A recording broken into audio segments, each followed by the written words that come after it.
जब भी हमारे भारत देश के वीरों की बात की जाती है तो एक नाम जरूर दिल में आता है और वो नाम है महाराणा प्रताप। एक ऐसा राजा जो जमीन तो हार गया पर इज्जत और आत्मसम्मान कभी नहीं। एक ऐसा राजा जिसने जंगलों में रहना तो मंजूर किया लेकिन अकबर के सामने सर झुकाना नहीं। महाराणा प्रताप का जन्म 1540 कुंभलगढ़ के किले में हुआ। उनके पिता का नाम महाराणा उदय सिंह और माता का नाम जयवंता बाई था। बचपन से ही महाराणा प्रताप बहुत बहादुर और जिद्दी थे। उन्हें तलवार चलाना, घुड़सवारी करना और मैदान में दौड़ना बहुत पसंद था। और उनका खास दोस्त था एक नीले रंग का घोड़ा चेतक। चेतक भी बिल्कुल महाराणा प्रताप की तरह ही था, तेज, समझदार और वफादार। जब महाराणा उदय सिंह का निधन हुआ तो दरबार में काफी झगड़े हुए कि राजा कौन बने। तो कुछ लोग उनके छोटे बेटे जगमाल को राजा बनाना चाहते, लेकिन ज्यादातर लोगों ने कहा कि महाराणा प्रताप ही असली राजा बनते ही महाराणा प्रताप के पास में पहली चिट्ठी आई अकबर की, और उस चिट्ठी में लिखा था कि दिल्ली सल्तनत को मान लो और हमारे आगे झुक जाओ। लेकिन महाराणा प्रताप ने साफ इनकार कर दिया और कहा कि मैं मेवाड़ का हूँ और मेवाड़ किसी के सामने झुक नहीं सकता। और फिर आया वो दिन 18 जून 1576, जहाँ हुआ भारत का सबसे बड़ा और यादगार युद्ध, हल्दी घाटी का युद्ध। एक तरफ मुगल सेना,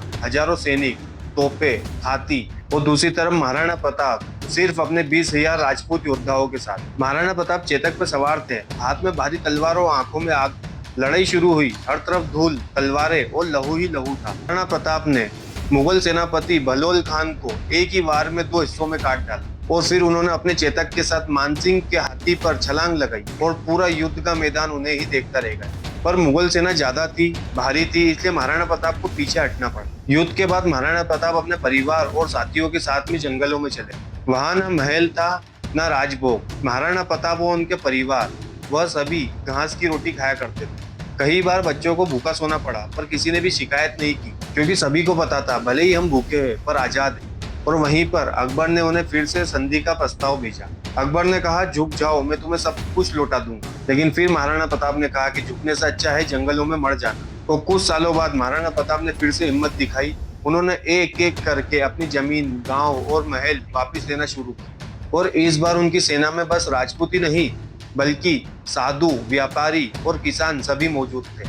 और धीरे धीरे अकबर की सेना पीछे हटती गई और मेवाड़ फिर से जगमगाने लगा। 1597 में चावड़ में रहते हुए महाराणा प्रताप का निधन हुआ। उनकी जिंदगी एक सबक है कि अगर इंसान ठान ले तो ना भूख रोक सकती है और ना ताकतवर दुश्मन। और आज भी किसी बच्चे को जब महाराणा प्रताप के बारे में पढ़ाया जाता है तो उसका सीना गर्व से ऊब जाता है। हम भले ही स्मार्टफोन के जमाने में हो, लेकिन अगर कहीं झुकने का वक्त आए तो बस एक बार महाराणा प्रताप की कहानी जरूर सुन लें, क्योंकि महाराणा प्रताप इंसान नहीं, एक हौसला थे। वो राजा नहीं, एक आजादी की आवाज थी। जय महाराणा प्रताप, जय भारत। और जाते जाते सब्सक्राइब जरूर कर जाए।